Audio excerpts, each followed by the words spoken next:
Cinemação, o seu podcast sobre cinema. Acesse nosso site cinemação.com. Cinemação.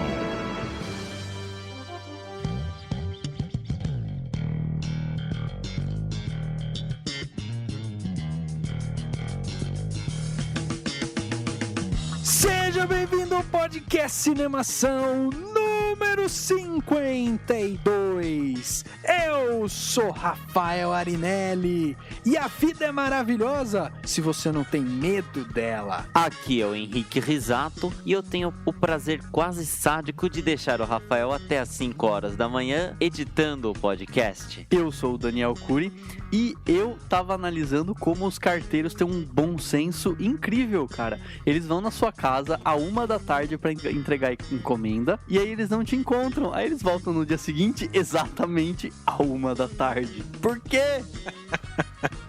Eles têm toque, Daniel. Às vezes eles têm toque, eles gostam de entregar sempre a 1 hora. Sorte de quem não tem rotina, né? Porque daí a pessoa pode ser que esteja no dia seguinte no horário que não tava antes. Não, e quando acontece do banco te ligar? Tipo, ele te liga na segunda pra saber se você quer crédito, daí você diz que não. Daí ele te liga na quarta pra saber se você quer crédito e você diz que não. Daí ele te liga na sexta pra saber se você quer crédito e você diz que não. Tipo, eu não gastei todo o meu dinheiro em uma semana, caralho. O pior é quando ligam procurando uma pessoa na sua casa quarta-feira às 3 da tarde. Tipo, não é feriado, não é fim de semana, não é nada. Como eles imaginam que a pessoa vai estar em casa quarta-feira às 3 da tarde, né? É que nem quando você sai rapidinho do escritório e vai no supermercado comprar alguma bolacha, um refrigerante pra comer lá com o pessoal e o supermercado tá lotado. Tipo, quarta-feira às 3 da tarde. Pô, vai trabalhar, povo que tá no supermercado, parece eu. Quarta-feira é dia de promoção, né, e tal, no supermercado. Então é isso, cara. O pessoal larga o trabalho, larga tudo que tá fazendo e vai pro supermercado. Promoção pra mim só se for promoção de Coca-Cola e a Mandita. Muito bem, podcast Cinemação começando. E hoje, no podcast Cinemação número 52, vamos falar sobre filmes que inspiram. É isso mesmo. Se no podcast 51 a gente falou sobre filmes que a gente odeia, nesse podcast a gente vai fazer justamente o contrário, o contraponto do podcast passado. Vamos falar sobre filmes que a gente gosta, filmes que inspiraram a gente, que trazem alguma coisa de bom, que fazem a gente querer ir além daquilo que a gente já quer ou que a gente inspira. Vamos então começar o podcast Cinemação número 52. Agora no Cinemação. Eu começo, então. Repercussão. E eu me surpreendi com o filme. Repercutindo o que rolou durante a semana. Repercussão.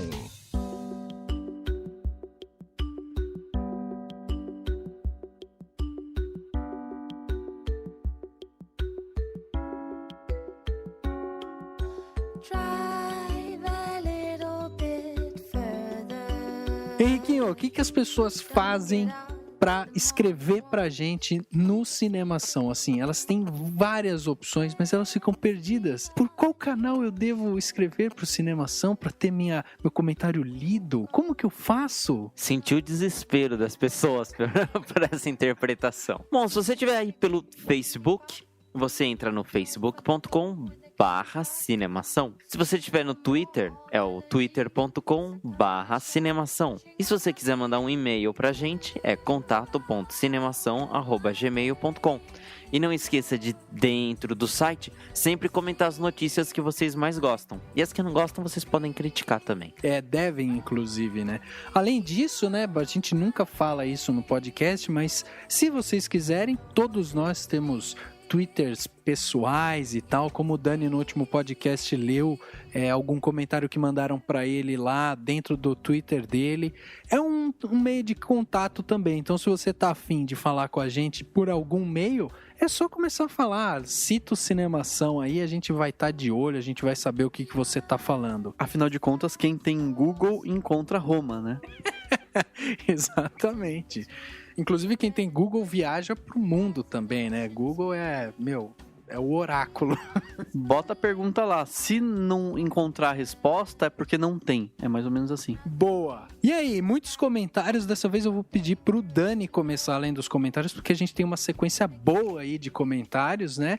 E, além disso, vai gerar polêmica os comentários. Como diria a vinheta, eu começo. Vamos lá então. No Twitter, o Sandro Roberto de Curitiba, ele comentou o seguinte, na verdade a gente lançou uma pergunta, né? Logo que surgiu a notícia oficial de que o Ben Affleck seria o Batman, vai ser o Batman, e a gente perguntou, né? Alguém curtiu a ideia de ver o Ben Affleck de Batman? Porque pelo jeito ninguém tava curtindo muito, né? E aí o Sandro Roberto comentou o seguinte: Christian Bale foi o melhor Batman até agora, dentro dos milhões de Batmans até hoje. Os caras não decidem um Batman e ponto final. Puta que pariu, foi o que ele disse. E logo depois, o Twitter @health_blood, que não tem o nome lá, ok, é um direito, comentou o seguinte: Nope, não, not.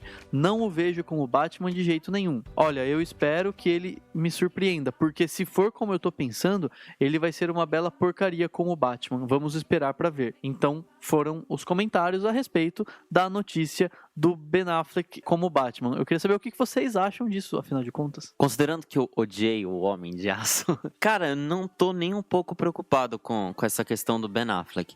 Primeiro que eu tô com coraçõezinhos assim com o Ben Affleck ainda, porque o Argo pra mim foi um filmão. E o Ben Affleck, ele sempre foi um fã declarado de quadrinhos, tanto é que ele era cogitado, e a gente postou isso na Cinemação, a ser o diretor do filme da Liga da Justiça. Então, por mais assim que ele possa não ser um super ator, ele pelo menos ele curte muito os personagens, ele entende dos quadrinhos, ele saberia como interpretar um Batman. E assim, não sei se a gente comentou isso no site, ou se a gente vai deixar pra falar agora, não é um remake do Batman, é a continuação do Homem de Aço. É que nem a gente tá vendo, será que vai ter um personagem que vai ser o Lex Luthor? Será que não vai? Dentro do filme do Superman vai ter o Batman, e não é um remake, né, que eles estão ignorando o que já foi feito. Então eu tô de buenas. Henrique, ele não só era, como ele ainda é cogitado, segundo boatos, claro, para ser o diretor da Liga da Justiça.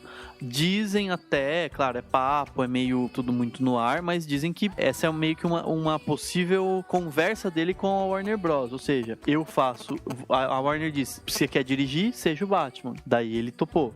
Sabe, provavelmente foi algo nesse sentido. Então é possível que ele vá dirigir um possível filme da Liga da Justiça, mas isso é no mundo da especulação. Desses comentários, eu achei interessante que o Sandro Roberto falou, mas eu discordo, né? Ele falou assim, os caras não decidem um Batman e ponto final. Eles decidiram um Batman pra trilogia, que foi a trilogia do Nolan, e que todo mundo gostou.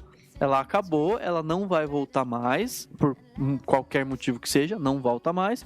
Pronto, acabou. O fato de o Ben Affleck ser o Batman não anula a maravilha que foi a trilogia do Nolan, não anula as desgraças que o Joel Schumacher fez, e não anula nada. São filmes diferentes, com produções diferentes, com objetivos diferentes. Infelizmente, as pessoas tendem a juntar tudo num balaio só, e não é bem assim, né? Mas eu, particularmente, eu tô esperançoso. Eu acho que ele pode surpreender e pode fazer uma coisa bem bacana. Eu vou dizer o seguinte, que na primeira vez, logo que eu vi a notícia, eu achei ruim, porque o Christian Bale realmente foi muito bem no papel, né? Eu acho que ele surpreendeu e assim, as pessoas compraram ele como o Batman, e eu acho que isso é o mais importante.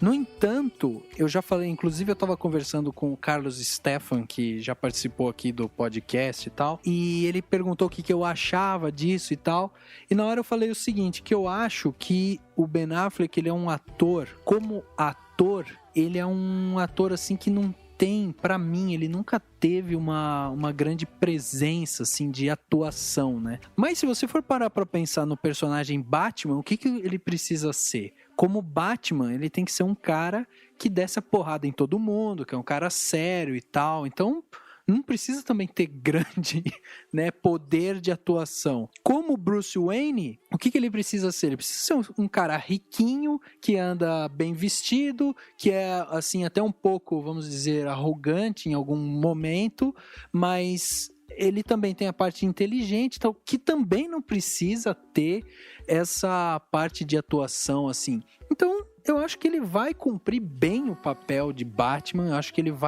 não vai deixar a peteca cair. E, assim, eu acho que no caso da Marvel, eles ganharam no sentido de conseguir manter, por exemplo, o Robert Downey Jr. como o Stark lá, né, como Homem de Ferro, por muito tempo. Eu acho que isso é uma vitória no sentido de você criar uma fidelização com o personagem. Mas, como o Henrique falou, por ser uma continuação, por estar em um outro momento e tal, eles podem ainda arranjar algum tipo de explicação para isso, né, dentro do filme. Mas, cara, eu acho que a gente não vai precisar de um ator, tipo, que vai ganhar Oscar, de um ator que vai ter, sabe, um requinte de atuação ali que a gente vai falar, nossa, agora a gente viu quem que é o Bruce Wayne de verdade, entendeu? Porque é um personagem raso, assim, é um personagem que ele tem lá os seus traumas e tal, mas que já foi explorado nos outros filmes, então... Cara, sinceramente, eu não imagino a necessidade do Bruce Wayne aparecer no filme. É o Batman. A gente viu o que aconteceu no final do Homem de Aço, deve ter passado algum período de tempo e, tipo, vai o Batman lá pra segurar o Superman. Eles não necessariamente precisam se conhecer antes. Eles podem até, como aconteceu nos desenhos, no final, assim, do episódio da série clássica lá do Batman, a cena final é o Clark tirando a capa e tem um sinalizador do Batman. Daí o Batman tá de longe vendo quem é ele, entendeu? Então eu acho que o filme pode passar com o Ben Affleck, tipo, simplesmente oculto. E a gente falou que o Christian Bale foi o melhor ator a interpretar o Batman. Eu acho que ele foi um dos melhores. Porque o Michael Keaton, ele deu uma boa interpretação no filme 1, no Batman, que era contra o Jack Nicholson, que era o Coringa, e contra o Pinguim, a Mulher Gato, no Batman o Retorno. Tanto é que essa versão que Tim Burton dirigiu, os quadrinhos novos, todos os desenhos, tudo se moldou a partir da interpretação do Michael Keaton. Agora, só uma dúvida, todo mundo tá falando de Batman contra Super-Homem, é isso mesmo? É Batman contra o Super-Homem? É um contra o outro? Porque até agora eu vi todo mundo falando isso de ser um contra o outro, mas eu nunca li uma notícia, tipo, oficial dizendo que é os dois se batendo e tal. Só vi que era Batman e Super-Homem, e não Batman contra o Super-Homem. Então, quando foi anunciado, o próprio Zack Snyder falou, não sei se vai ser Batman versus Superman, tipo, versus o xizinho de oposição, né?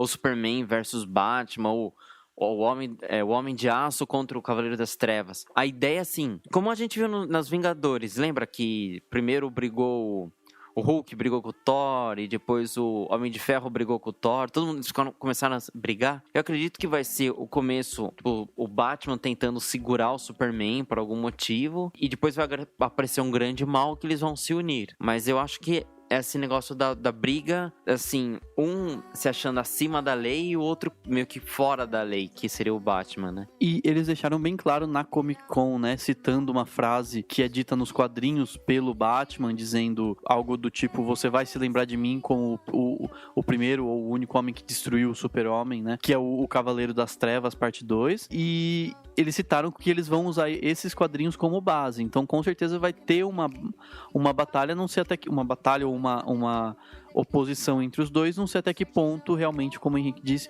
eles vão terminar mais amiguinhos ou se odiando completamente, mas o fato é que eles vão ter um confronto, mas de qualquer forma, eu acho importante deixar claro, assim, ele é um filme que continua o Homem de Aço, então ele é por ser uma continuação, ele provavelmente vai dar até mais ênfase pro Super-Homem, ou pelo menos no seu princípio, porque ele vai continuar do Homem de Aço, que não teve nada de Batman. Pano pra manga, hein, esse tema a gente ainda vai falar muito sobre ele, com certeza, porque o filme vai sair lá na frente, então a gente ainda vai ter muita coisa pra falar. Então eu vou ler aqui meu comentário que veio da Angélica Hellish, do Guarujá, de São Paulo, e ela, na verdade, ela fez um comentário no Twitter sobre o Cinemação, a gente ficou super feliz, e ela falou o seguinte: recomendo o podcast do Cinemação sobre o Guilhermo Del Vaca, muito bom.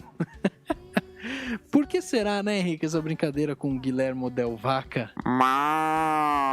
Essa é a sua resposta, então...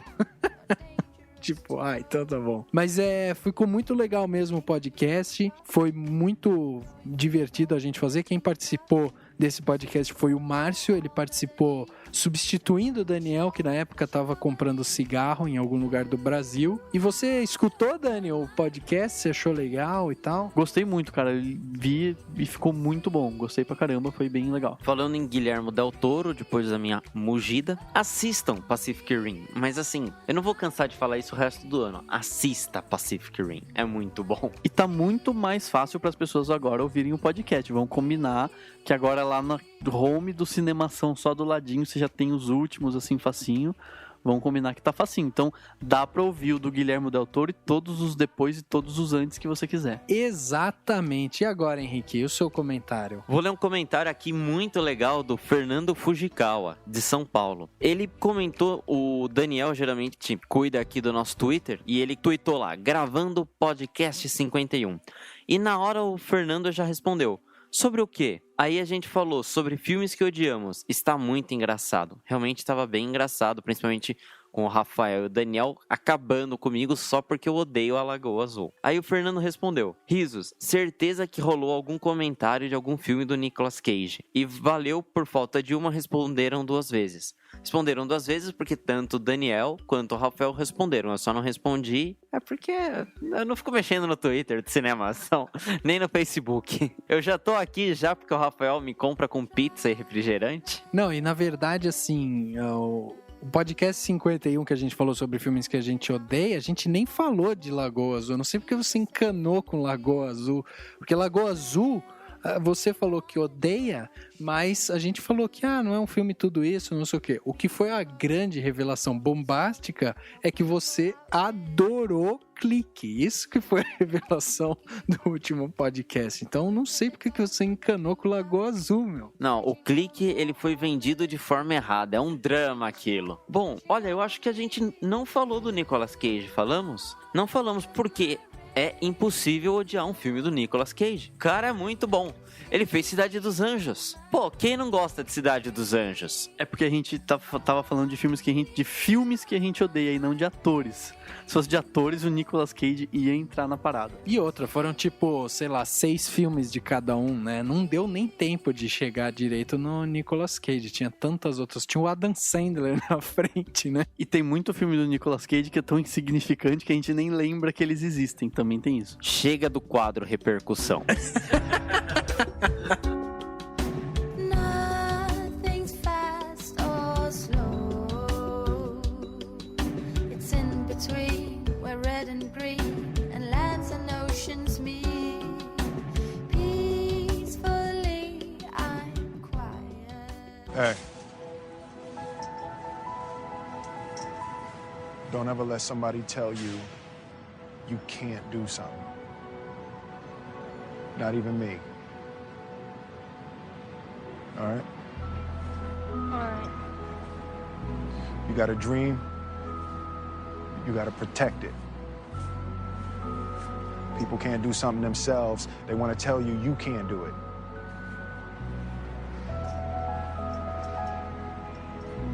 You want something, go get it. Period.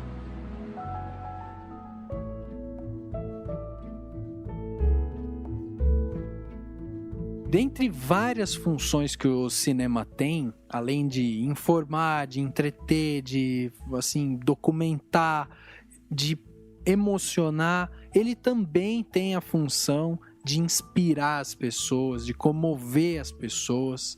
E eu queria, antes da gente entrar e falar sobre esses filmes que levam, assim, que tem essa carga emocional, inspiram a gente a, fazer coisas a mais, a pensar na vida, a querer algo a mais, eu queria saber de vocês, assim, essa é a função primordial do cinema, quer dizer, inspirar. O cinema, ele tem como base aí uma história que tem de um lado o mocinho, tem do outro lado o vilão, né? E não necessariamente esse vilão é uma pessoa, pode ser um ambiente, um cenário, uma situação. E a gente sempre tem situações que esse mocinho, essa pessoa que a gente está acompanhando a história, ela passa por, né, situações difíceis e ela precisa se superar para passar por aquilo e tal. Então eu queria saber de vocês, filmes que inspiram. Esses filmes, eles são a essência do cinema, assim, o cinema serve pra isso? Eu acho que não. Eu acho que o cinema, não necessariamente, né? Eu acho que o cinema, ele tem que causar sentimentos, como toda arte, né? Como todos os tipos de arte.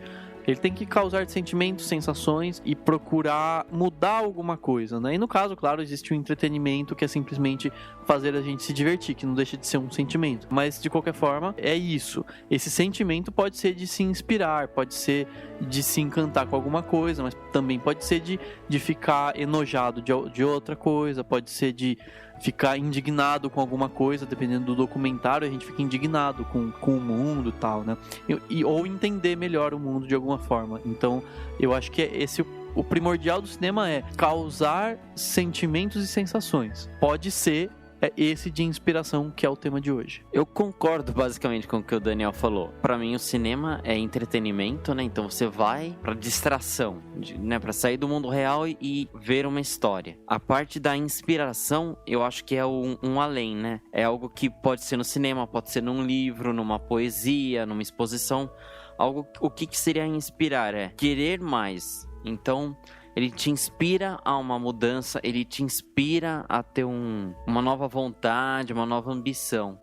Nem todos os filmes conseguem isso, mas os que conseguem, eu acho que são os mais marcantes. Mas e inspiração em si? Como que a gente pode definir a inspiração? Eu vou colocar uma situação aqui, vamos ver se a gente pode encaixar esse tema de filmes que inspiram nessa situação. Vamos supor que a gente vê um filme que você fica com raiva daquilo que você está assistindo. Quer dizer, você vê um filme que te provoca a raiva. Então você vê alguma injustiça, você vê alguma coisa e tal.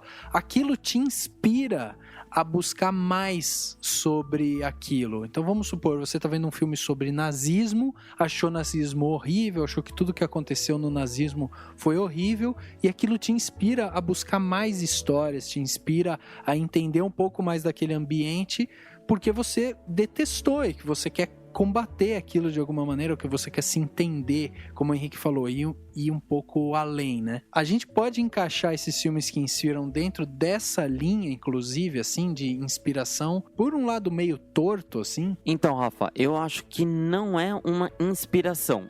Eu acho que o exemplo que você deu é de aguçar a curiosidade. Pô, como que era essa época do nazismo? Pô, vou pegar a lista de Schindler pra assistir, entendeu? Você fica literalmente isso, com a curiosidade aguçada, você quer aprender mais. Eu acho que a inspiração é assim: nossa, o nazismo era em boa parte contra os judeus.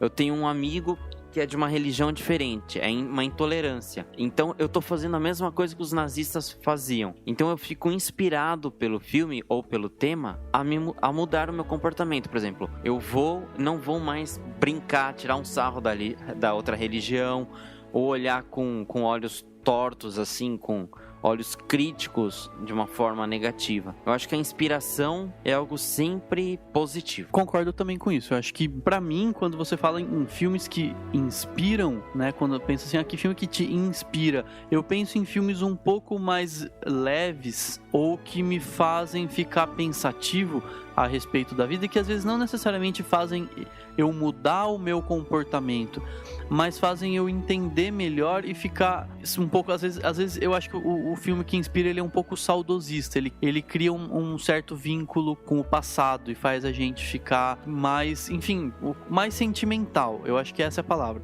a gente fica mais sentimental. Então, no meu caso, eu gosto bastante de escrever. Então, talvez esse inspirar a fazer algo novo não é necessariamente mudar uma atitude, mas escrever a respeito daquele tema ou de algo que remeta ao tema daquele filme, entendeu? Legal, acho que então a gente já tem aqui um conceito bem definido do que vão ser esses filmes que inspiram, como que eles vão guiar, né, o podcast no seu decorrer, né? E a gente já pode, inclusive, começar falando de alguns desses filmes que inspiram. Eu queria começar com um aqui, que para mim foi uma grande surpresa, foi uma inspiração num sentido assim de me mostrar que às vezes a gente pode levar as coisas mais na brincadeira, não ser tão ranzinza com tudo, mesmo em situações difíceis e tal. Levar as coisas um pouco mais na esportiva, não ficar tão magoado, tão bravo com tudo e tal. E esse filme que me inspirou, né, em todo esse conceito assim, foi A Vida é Bela. Pra mim foi um dos filmes que mais me tocou em termos de emoção mesmo, assim. O filme italiano com o Roberto Benigni, que fala sobre a Segunda Guerra Mundial, como que tá ali se passando na Itália e tal, e você acompanha os passos de um judeu, que é o Guido, né? Que é vivido pelo Roberto Benigni, e ele tem ali que, como ele é afastado da esposa e ele tem um filho, ele quer reencontrar a esposa e ele não quer que o filho vivencie aquela guerra, ele não quer que ele veja o terror daquela guerra. Então ele cria todo um cenário de uma maneira muito lúdica, assim, brincando muito com o filho, para que ele não seja imerso dentro daquele ambiente de terror, assim. Para mim foi um filme que me surpreendeu, porque na época que eu assisti não tava esperando muita coisa dele, achei que é mais um filme italiano e tal, não tinha assim essa expectativa, e quando eu assisti o filme, ficou com certeza um dos filmes que eu tenho assim que são um dos meus favoritos hoje em dia. Acho que não dá pra falar de A Vida é Bela sem falar Buongiorno, principessa! Quando eu assisti a primeira vez o A Vida é Bela, no começo do filme você tem a certeza que é uma comédia, né? Tem aquela hora que ele chega com o amigo dele, acho que em Roma, dele fala: não, a gente tá em Roma, a gente pode fazer o que a gente quiser, a gente pode dançar, a gente pode gritar. Aí o amigo dele começa a cantar assim, alto dele: não, para, a gente tá em Roma, você acha o quê? Você tá gritando aqui no meio da rua. E depois realmente tem essa transformação, a hora que a gente entende realmente o que é o filme. Eu acho que ele encaixa perfeitamente com a ideia do tema de hoje, principalmente por essa parte da inspiração de tentar pegar a realidade, que o cara tava num campo de concentração, e você pega a realidade e você tenta tirar algo bom, né? Você tenta ver, mesmo dessa forma lúdica, como ele me inventava pro filhinho dele, ele falou que eles estavam numa competição, né? Então, você pega, tipo, uma situação ruim e tenta ver alguma coisa boa, por mais que, de certa forma, você esteja mascarando a realidade, mas pelo menos te faz encarar ela de frente. Sim, tô na merda, mas eu vou continuar porque, eu vou fingir que eu não tô tão na merda assim e vamos ver onde vai dar. E que, aliás, isso é feito pro filho dele, ou seja, tem a ver com criança. E eu acho que uma grande parte dos filmes que inspiram a gente, eles se vinculam de uma certa maneira à infância e à criança, porque eu acho que uma das formas de mais se inspirar e de mais ficar sentimental, dessa forma que vocês estão falando, é pensando enxergando o mundo com os olhos de uma criança, ou enxergando o mundo com a maneira singela que a criança tem de ver, que é o que ele tenta passar. Ele tenta mostrar para a criança, esconder a parte ruim e mostrar o lado bonito do mundo, o lado bom, que as crianças enxergam muito mais do que os adultos, né? As you can see, these are diabetic ulcers with lymphedema and evidence of gangrene. Questions? Any osteomyelitis? None apparent, although not definitive. Treatment? To stabilize the blood sugar, consider antibiotics, possibly amputation. What's her name? I was just wondering the patient's name. Marjorie. Hi, Marjorie. Hi.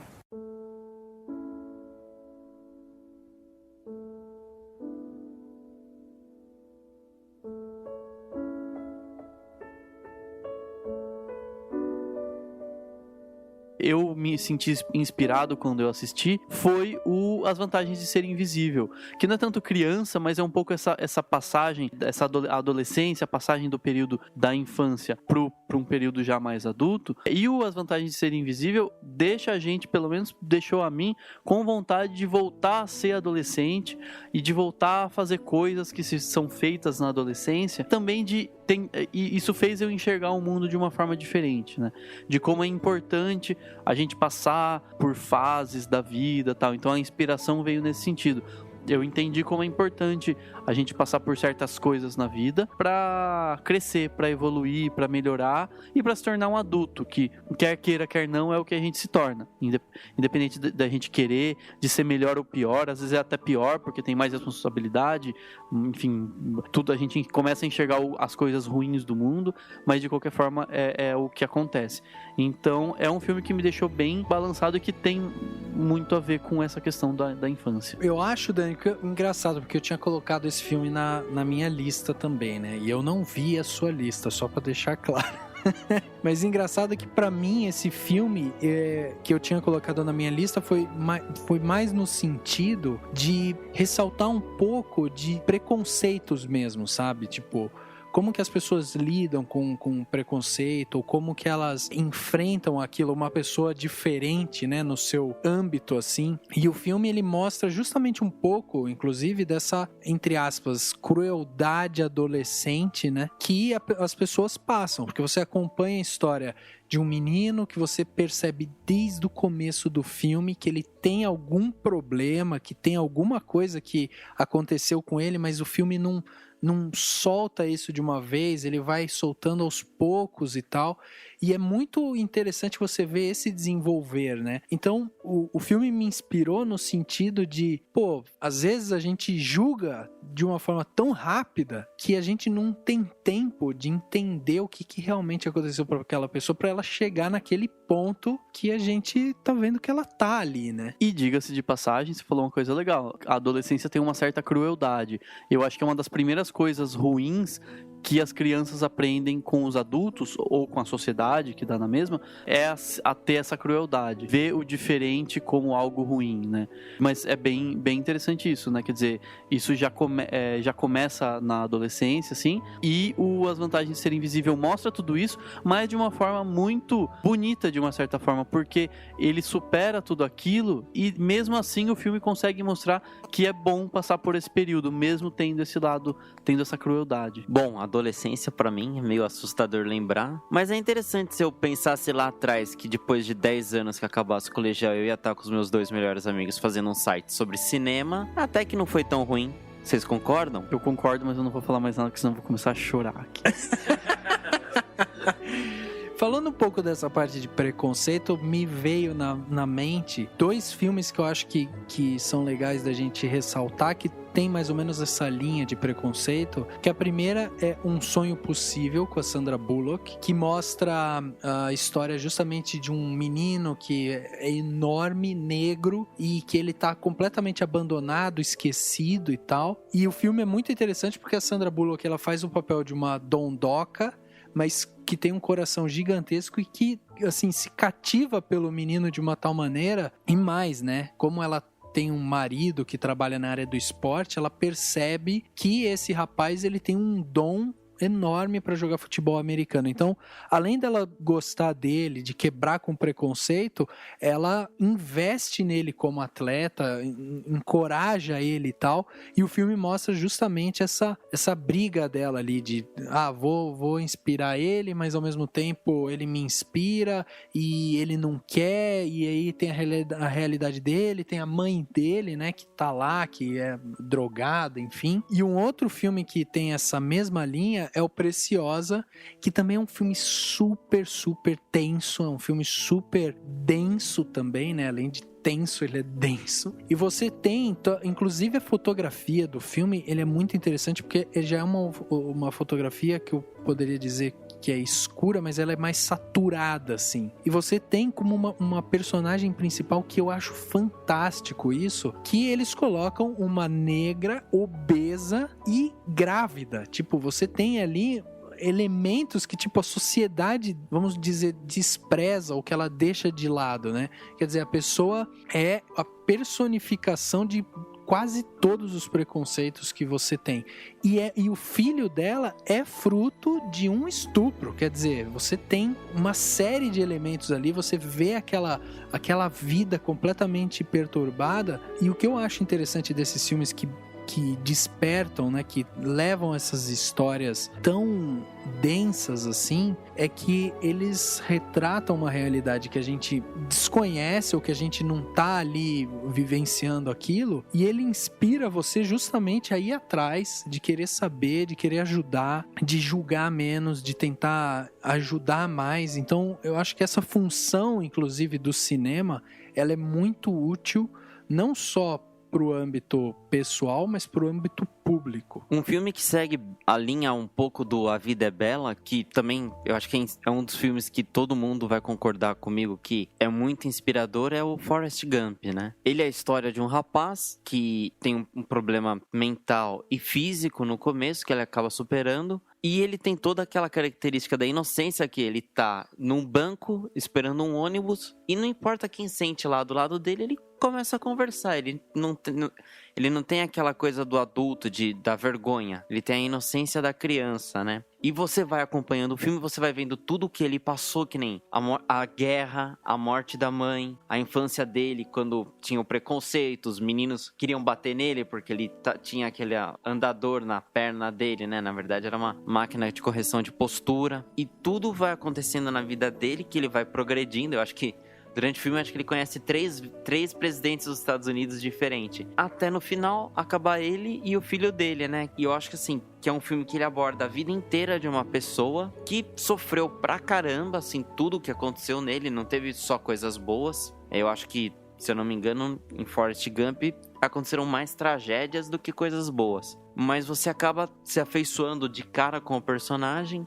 e também tendo uma outra visão das coisas, né? Eu acho que isso que inspira, né? Você pode estar numa situação ruim, mas você pode enxergá-la de outra forma. Além da história, assim, do Forrest Gump, que é super legal, o que mais que chama a atenção, assim, de vocês? Porque é um filme que, tipo, ganhou vários Oscars, que tem vários elementos técnicos ali também bem explorados e tal, né? Mas o que mais que vocês chama a atenção de vocês em termos de construção do próprio personagem, né? Não só da história que mostra a vida dele e tal, mas assim, em termos de como tornaram o Forrest Gump uma coisa tão icônica, né? Eu acho que tanto Forrest Gump quanto muitos outros filmes têm alguns elementos que são inspiradores quando eles remetem à beleza. Você falou isso, não sei porquê, eu comecei a lembrar do filme A Fonte da Vida, que é um filme com o Hugh Jackman, que é do Aronofsky, que é um filme que de certa forma é inspirador. Ele é um filme muito bonito, tem uma história bonita e tal, mas eu acho que o mais inspirador do A Fonte da Vida especificamente são as imagens bonitas, são as imagens que remetem a algo um pouco mais transcendental. No caso do Forrest Gump, ele tem muita imagem que ficou até marcada na história do cinema até, e que é muito marcante para quando a gente assiste, né? A menina gritando, "Run, Forrest, run". Alguns momentos, né, mais dramáticos e que mostram não só pela história, mas pelo posicionamento de câmera, pela a trilha sonora, que é muito bonita, inclusive. E isso tudo faz parte na transformação de um filme para que ele seja inspirador, né? Tava falando, eu lembrei, uma das cenas que eu mais gosto do Forrest Gump é quando, logo depois da guerra, que tá ele e o Tenente Dan lá na enfermaria lá no Vietnã, e o Tenente Dan perdeu as duas pernas, né? E daí ele tá lá bravo e falando que ele queria ter morrido junto, ter morrido na guerra, porque todos os antepassados dele morreram em guerras. Ele fala, você não sabe o que é não poder usar as pernas. Aí o Forrest vira e fala, eu sei sim. Aí fala, puxa ele pro chão e fala, você tá tirando sarro da minha cara? E daí o Forrest nem responde nada. Mas a gente que tá assistindo o filme sabe que ele tinha deficiência nas pernas e acabou milagrosamente sarando, né? Até isso, né? Pô, às vezes o cara que tá do seu lado, ele teve um problema igual ao seu e você não faz ideia. Então, você não sofre sozinho. Você sempre tem alguém que compartilha algo da sua história. It's mine? Yes, sir. What? Never had one before. What, a room to yourself? A bed. Well, you have one now.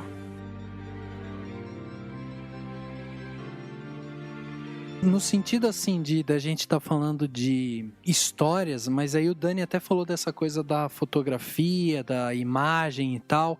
Então eu queria saber a opinião de vocês quanto ao filme Árvore da Vida. É um filme que tem do Terrence Malick, né? É um filme que a gente pode dizer que é uma fantasia, o filme inteiro é uma fantasia, mas que tem um cunho ali totalmente pessoal, dramático e tal, mas muito, muito filosófico também. Vocês acham que aquele é o típico de filme que inspira, principalmente por conta das imagens e tal? Eu acho que no caso do Árvore da Vida, ele, além de ser um filme muito bonito, espetacular e inspirador, por ser filosófico, eu acho que ele, no caso, ele é até um pouco mais profundo.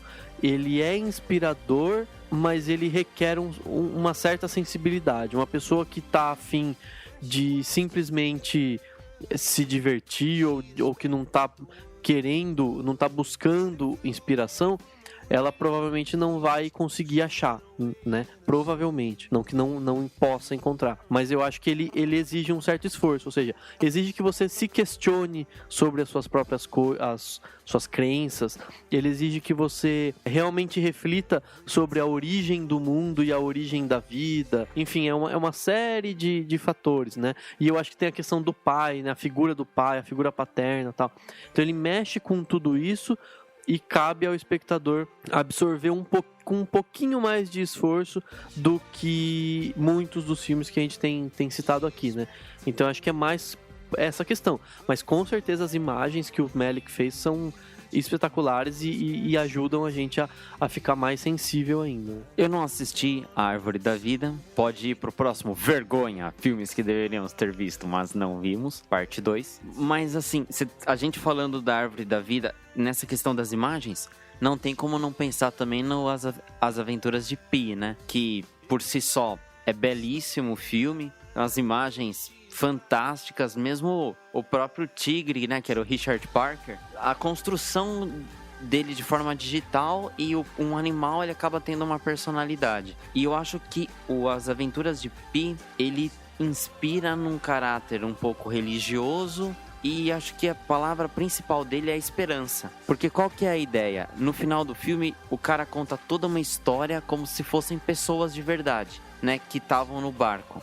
Ele fala assim, qual que é a versão que você prefere? E depois você vê que o pessoal da seguradora, os japoneses, eles aceitaram a versão que o Pi contou, que era aquela versão, assim, das criaturas fantásticas. A ideia do filme é, por que eu comecei a acreditar em Deus? Então ele é uma lição, assim, de vida no sentido, pode ser que não tenha nada, que a gente seja só matéria e coisas biológicas, mas por que não pensar que existe algo maior e que quando a gente morrer a gente vai para outro lugar, não importa qual? Então é um filme que ele é rico pelas imagens, você fica maravilhado, e é uma lição também de uma inspiração para ter esperança, não importa a religião, não importa como seja o outro lado, mas como é bom se realmente existir algo. E eu já vou falar a grande diferença entre As Aventuras de Pi e a Árvore da Vida. É basicamente a mastigação.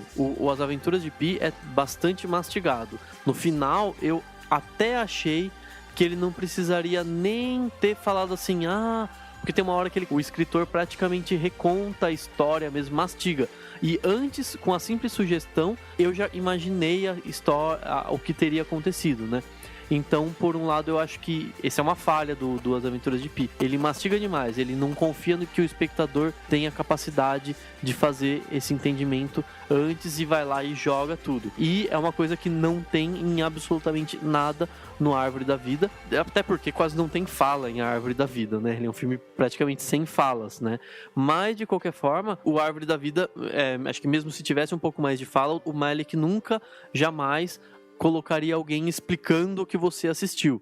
Ele simplesmente ele acredita no espectador, que o espectador vai fazer a interpretação dele, né? Eu acho que essas são as grandes diferenças, mas de qualquer forma os dois são inspiradores das suas maneiras e com belas imagens às suas maneiras. Eu diria até, né, Dani, que o Árvore da Vida, ele é tão filosófico, ele te leva a raciocinar tanto assim em cima de tudo aquilo, que ele é até um pouco, ele até te afasta um pouco do filme, né? Porque ele vai jogando ideias, ele joga ideias, joga conceitos, joga imagens, e você fica naquela de olhar, de tentar interpretar, e quando você vê, já tem outra imagem, já tem outro conceito, outra forma, E tem gente que não consegue, cara, não consegue acompanhar isso, não consegue viajar ali naquilo lá. Eu, quando fui no cinema assistir a Árvore da Vida, era impressionante. Você tinha Brad Pitt, tipo,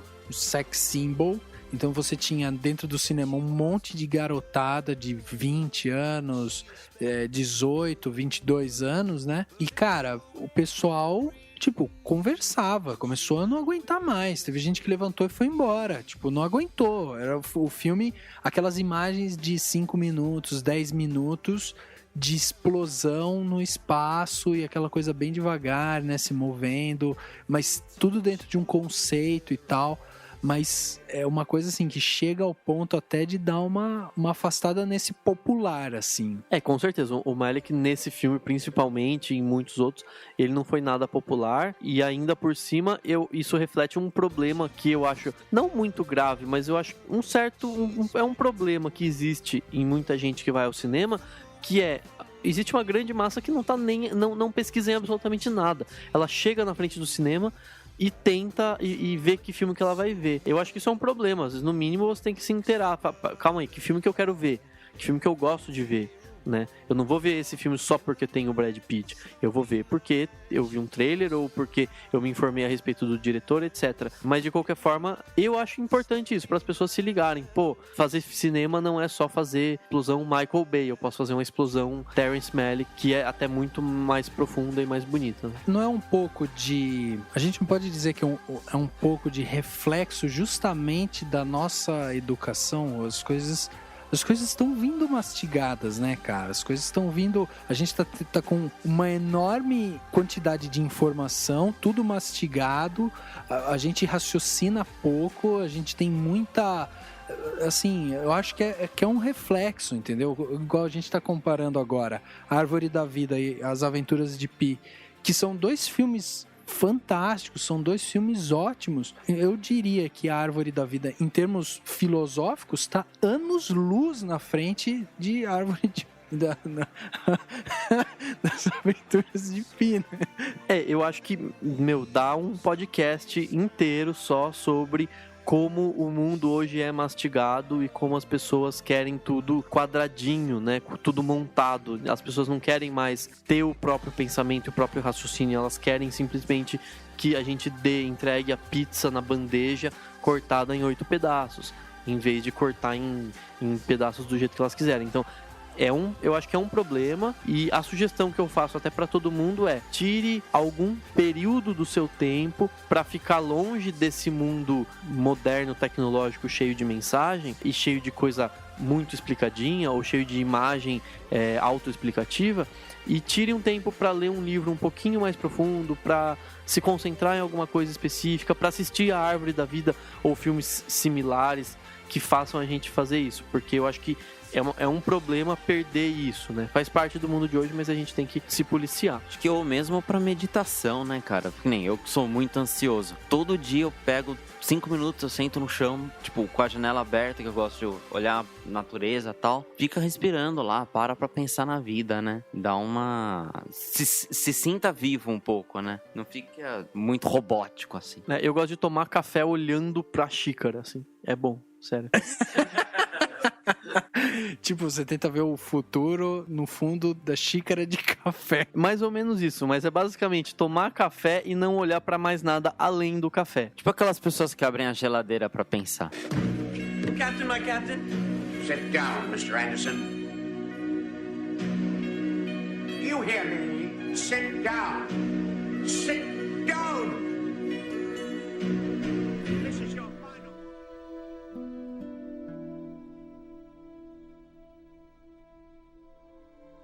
Tem outro filme aqui que eu queria lembrar, que é das antigas, que eu acho que é um filme que vale a pena também. Queria saber se vocês concordam. Eu vou falar o título, vamos ver se vocês concordam se ele é um filme inspirador. Sociedade dos Poetas Mortos. Muito. Eu assisti, acho que tanto no ensino médio quanto na faculdade, assim. Acho que no ensino fundamental até, né? Fundamental e faculdade, sei lá. Mas eu acho que ele é inspirador por questões pedagógicas até, né? Ele mostra um pouco sobre o que é uma boa aula, o que é aprender, o que é o aprendizado, e ainda remete a questões da adolescência, né? A como a gente é mais sonhador, como a gente é mais... quer viver um pouco mais intensamente. E, enfim, é um filme excelente e que traz... acho que essa inspiração que ele traz é justamente de você... tanto quanto as vantagens de ser invisível, que faz você querer voltar à sua adolescência e tal... ele faz isso também, mas ele faz de uma forma diferente. Ele faz isso mais num plano intelectual, eu acho. De você pensar assim, putz, eu podia ter ouvido melhor os professores, ou xingar os professores ruins que você teve e querer ter tido o do Sociedade dos Poetas Mortos, enfim. Mas, de qualquer forma, essa inspiração eu acho muito interessante. O como ela traz pra gente essa infância e faz a gente ficar mais sentimental. Essa questão da escola, eu até lembrei do Ao Mestre com Carinho, né? Com o Sidney Poitier. Que é a questão da escola, da luta contra o preconceito que a gente tinha falado na hora que a gente falou um pouco da lista de Schindler, que eu comentei, e do A Vida é Bela. Mano, você falou da lista de Schindler? Tipo, se você falou no podcast, eu perdi totalmente, assim. Olha aqui, vou fazer você ficar editando até 5 horas da manhã pra você ouvir. Eu falei sim da lista de Schindler, a hora que eu falei da parte que você falou assim, nazismo, blá blá blá. Daí eu falei, o filme ele pode aguçar a curiosidade. Daí você vai assistir a lista de Schindler, que se passa na Segunda Guerra Mundial. Ah, tá, mas você só citou a lista de Schindler, tipo, a lista de Schindler. Eu posso citar também, o pianista. Tipo, falei do filme? Falou, saiu da mente e foi pro plano, pra esse bueiro que você chama de boca. É isso aí. E pra entrar no ramo de Sociedade dos Poetas Mortos e Ao Mestre com Carinho, tem um filme espetacular que também é muito, muito inspirador, que é o A Voz do Coração. É um filme de 2003, é um filme francês, né, de 2003, que mostra um adulto relembrando a sua infância, e na infância dele, ele teve aula de música com um professor que fez com que ele se tornasse um maestro, né, um músico, etc. E é um filme muito, muito bonito, é um filme muito inspirador, porque ele mostra como que um professor pode mudar a vida, se não de muitas crianças, de pelo menos uma, mas na maioria das vezes ele muda de todas, quando ele é um bom professor e quando ele consegue não só passar o conhecimento específico, mas passar a paixão por aquele determinado conhecimento, ou simplesmente mostrar melhorar a vida dos alunos, né? Então, nesses 3 filmes a gente está falando disso de formas diferentes, e esses 3 filmes são inspiradores porque eles fazem a gente aprender o que os personagens aprenderam e aplicar na nossa vida, se não pro futuro, pelo menos pra entender o nosso passado, né? Cara, infelizmente, a gente tem um monte de filme pra falar, mas, né, a gente não pode fazer 3 horas de podcast. Eu acho que ia ficar muita coisa, as pessoas não iam escutar muito e tal. Mas, enfim, o podcast é uma ferramenta que a gente está usando hoje, especificamente, inclusive, né, para inspirar vocês a verem filmes e inspirar, principalmente, a ir atrás desses outros filmes que a gente está falando. E a comentar quais são os filmes que te inspiram. Então, você pode comentar no Twitter, no Facebook, ou até no Cinemação mesmo, ou em qualquer outro lugar que você quiser, desde que você mostre pra gente que você comentou, obviamente, senão a gente não vai saber, pra comentar mesmo. Fale quais são os filmes que te inspiram, que filme que você assiste que te deixa sentimental, que te faz querer, enfim, voltar pra infância, ou que te deixa, que faz você querer mudar o mundo, ou que faz você pensar o mundo de uma forma diferente, etc. Conta pra gente. Enfim, a gente tem um monte de filme pra falar, as pessoas podem fazer vários comentários, podem colocar então aí toda a sua listagem. Eu posso dizer que, ao contrário do Henrique, filmes que me inspiram geralmente me fazem pensar, me fazem chorar, me fazem me emocionar, diferente do Henrique, que chora em filme que ele odeia e ri em filme que ele, né, que inspira, sei lá. Então, enfim, você vai admitir hoje que você gostou e que Clique te inspirou a dar um abraço no seu pai?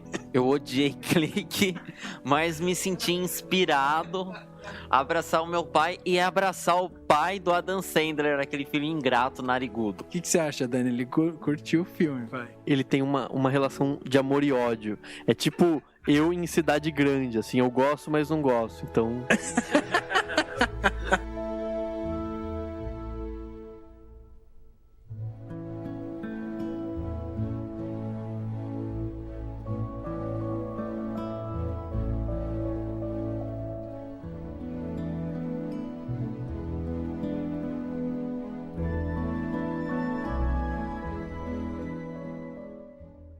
checando os detalhes, conferindo cada frame, de olho no que importa pra você. Plano Detalhe.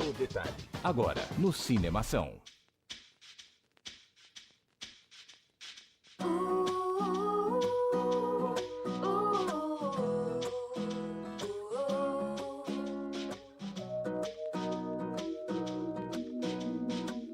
You're on your own, living life as it comes by. Mais uma vez aqui no Plano Detalhe, o Henrique tá extremamente revoltado porque a gente não falou de um monte de filme que a gente tinha listado. Como eu falei, infelizmente a gente não vai poder ficar falando de todos, né? Então, Henrique, se acalma aí um pouco, cara. A gente vai fazer os filmes que te inspiram também, o da parte 2, né? Então não fica assim, cara. Então eu quero saber o seguinte, quem é que quer começar hoje com o Plano Detalhe? Eu começo. A melhor vinheta de todas. Cara, meu plano detalhe é rock and roll aqui. Na verdade, é uma dica pro pessoal. Eu sempre tô falando, comprem revistas de quadrinhos, né? Eu falei antes de Watchmen. Eu falei esses tempos do Liga da Justiça Dark, quando saiu a notícia que o Guillermo Del Vaca, como diria a nossa amiga, falou que ele vai dirigir o filme da Liga da Justiça Dark. Eu vou dar uma dica de uma revista americana, mas que tem uma versão nacional e que é muito boa. Se possível, comprem a revista Rolling Stones. Rolling Stones é a banda, Rolling Stone é a revista. Verdade, Dani, não tem o S aqui no final, é verdade. Tô vendo aqui. Então, como diria o Daniel, Rolling Stone. Mas, cara, tá muito massa, ó. A revista, antigamente ela saía aqui no Brasil, aí ela parou. E a edição número 1, ela voltou... Ela não sai, ela sai. Ela saía nos anos 70, aí ela ficou 20 anos sem sair, e ela voltou em 2006. Ah, bom. Não espera molhar o bico, né? Porra, isso porque o loiro aqui dos três, o quase loiro sou eu, né, porra? E, meu, essa edição agora, número 83 de agosto...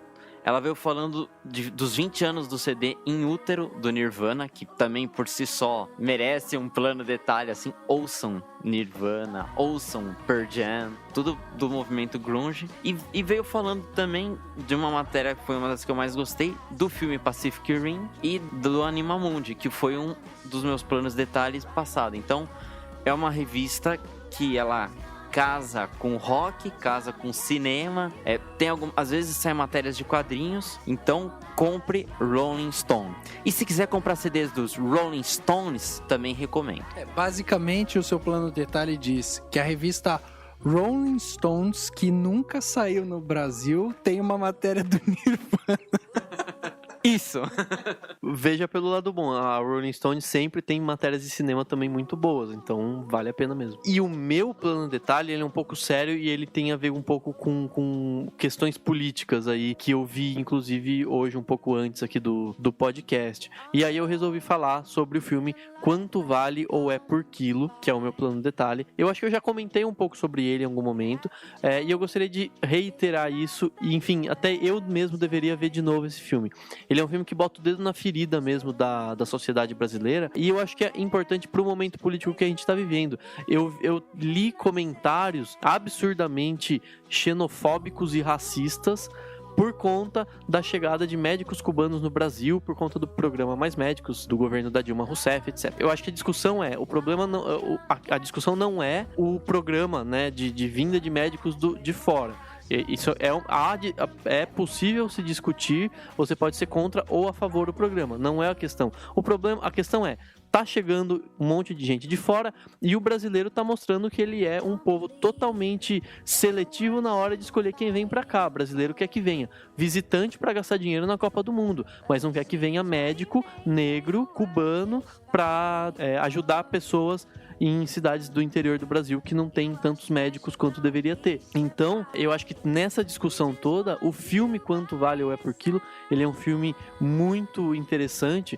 Ele, assim como o A Árvore da Vida, embora ele seja completamente diferente da Árvore da Vida, obviamente, ele não dá resposta, ele não te diz o que pensar, ele não te diz como enxergar a sociedade brasileira, mas ele mostra algumas coisas muito interessantes que faz você se questionar questionar por que ou como a sociedade brasileira é o que é e por que existe tanta desigualdade social e por que existe tanto racismo, preconceito, etc, etc. Então é um filme muito bom, excelente, altamente recomendado. Eu acho legal destacar, né, Dani, antes que as pessoas, sei lá, escutem isso e achem que você é um, sei lá, alguma coisa, eu acho legal, inclusive, destacar que aqui nós temos 2 filhos de médicos, né, inclusive, que, quer dizer, tem algum tipo de proximidade, inclusive, com a classe e tal, e além de ter saber desse movimento, tipo, tem esse lado pessoal, familiar ali também, né? Esse debate sempre atinge as pessoas da família, né? Eu acho que, mas independente disso, as pessoas precisam parar de ver arte no Facebook e achar que sabem do que está acontecendo, né? De ver o que a Dilma Bolada escreveu e achar que sabe o que está acontecendo.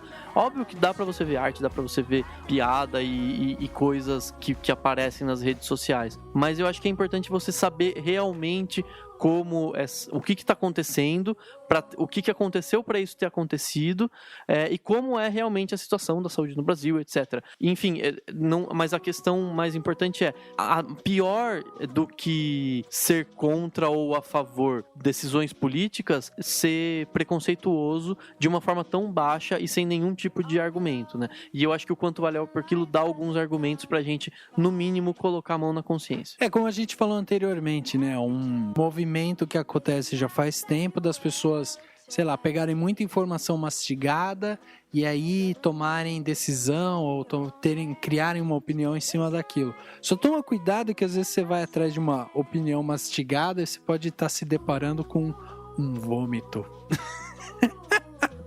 Nojento, mas sincero. E haja vômito ruim que tem por aí, viu? O meu plano detalhe, então, vai, na verdade, para inspirar aí as pessoas. Já que a gente falou de filmes que inspiram, eu quero, na verdade, dar uma dica para quem gosta de cinema, quem quer produzir filme, quem quer tentar tirar o seu filme do papel, né? Existe um site chamado cineasta.cc, é um site que ajuda as pessoas a realmente tirar o filme do papel. Então, como que ele funciona, né? Você envia o seu projeto cinematográfico para o site, diz quanto que você precisa para realizar e determina um prazo para que ele aconteça. Aí esse projeto ele fica cadastrado lá e as pessoas que gostarem da sua ideia, elas podem apoiar com qualquer tipo de valor a partir de R$10. Elas vão receber algum tipo de recompensa por isso. Então é uma espécie de catarse assim, né? Empresas também podem ajudar. Elas podem apoiar, ter as suas marcas inseridas na história ou como um merchandising ou product placement, outras formas, né? Então, quando o seu projeto ele é aprovado, quer dizer, ele atinge aquela cota que você tinha determinado, né? Você consegue captar o valor que você determinou ali e você passa a receber o dinheiro captado para fazer o seu filme e ainda fica com 6% incentivo e tal. Enfim, é um projeto muito legal, todo mundo sai ganhando. É uma coisa assim que ajuda, é um jeito diferente de fazer cinema, né? Quer dizer, a gente está inventando várias maneiras aí de fazer esse cinema, já que a nossa indústria ela ainda está se desenvolvendo. E eu achei super legal a ideia do site. Você entra lá, você descobre como que você pode fazer se você quer produzir, como que você faz se você quer apoiar alguém. Super legal, acho que vale a pena quem tá afim aí de produzir filme, quem tá afim de tirar o seu filme aí do papel, vai lá no cineasta.cc e manda ver lá, manda o seu projeto pros caras e divulga pros amigos. Right down to you.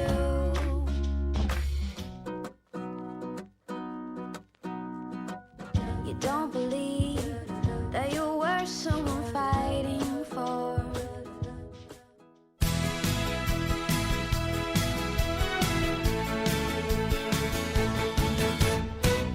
Honey, honey, how he thrills me. Honey, honey.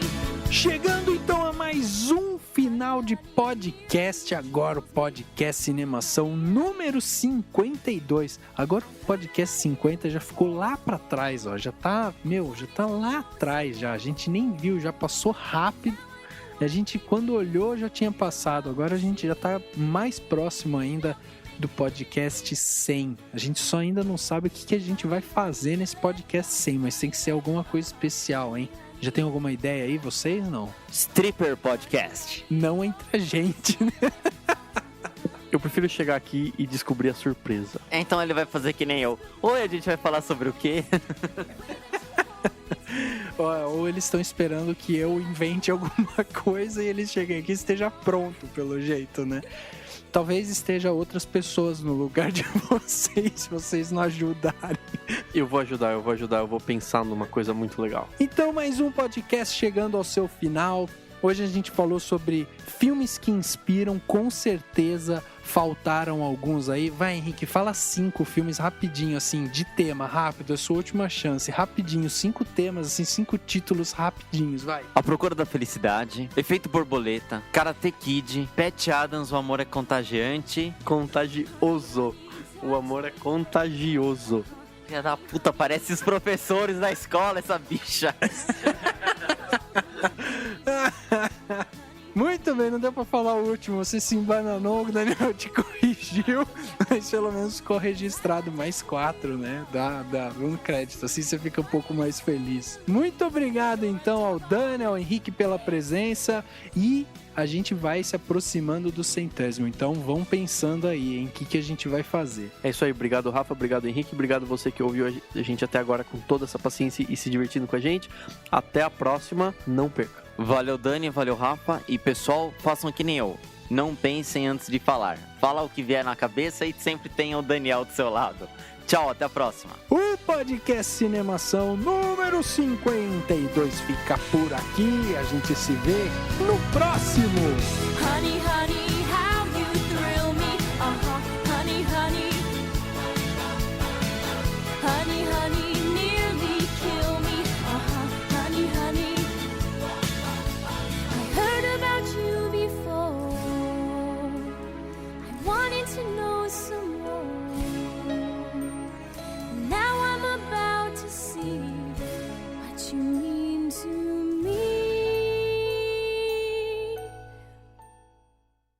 Ação. Dentro desse tema aí que a gente tá falando de educação, eu lembrei de um filme muito bom com o Peter Sellers chamado Muito Além do Jardim. E que é um cara que ele, no começo assim, ele basicamente ele viveu trabalhando como jardineiro na casa dos patrões dele, ele não saía pra fora, ele só saía pra dentro, é foda também. Se ele saísse pra dentro, também ia ser difícil.